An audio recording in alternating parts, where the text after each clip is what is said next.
ওরে বাইরে পল্লী বিদ্যুৎ আসছিলাম একটা কাজে, একটু হালকা পাতলা মার্কেট করার জন্য, মানে টুকটাক বাজারঘাট করার জন্য আসছিলাম। আইসা দেখি এখানে মনে করেন যে একেবারে মনে হয় যে ফুটপাত সব বাইরের চূড়া টস টস করে ফেলেছে। এটা কি আসলে কেমনে কি কিছু বুঝলাম না। ঈদের আগে মনে হয় যে এইভাবে যে বাইরের চূড়া ফাড়াইলো, সাধারণ জনগণ কোথায় যাবে এখন? কি আছে, তাদেরও তো বাঁচতে হবে, তাদেরও তো পরিবার আছে, তাদেরও তো মনে হয় যে পোলাপান আছে।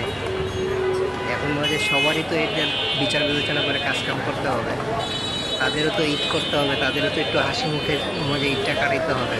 এখন যদি ঈদের আগে যদি এরকমভাবে যদি উচ্ছেদ করে ফেলায়, তাহলে মনে হয় যে তারা কই যাবে, কার কাছে গিয়ে বিচার দিবে? তাদের দুঃখ বোঝার মতন কে আছে বলেন? এইভাবে কি মনে হয় যে হয় নাকি? ঈদের পরে এই কাজটা করলে ভালো হতো না? আপনাদের কাছে প্রশ্নটা রইল, এই কাজটা যে করলো আসলে কি ঠিক হইলো? কতগুলো আমাদের পরিবার যে ঈদটা যে তাদের মাঝে নষ্ট হয়ে যাবে, এই জিনিসটা একবার চিন্তা ভাবনা বিচার করাটা উচিত ছিল না? আপনারাই দেখেন, দেখে নিজের বিবেকের প্রশ্ন করেন যে আসলে কি কাজটা ঠিক হয়েছে কি হয়নি। আল্লাহ হাফেজ।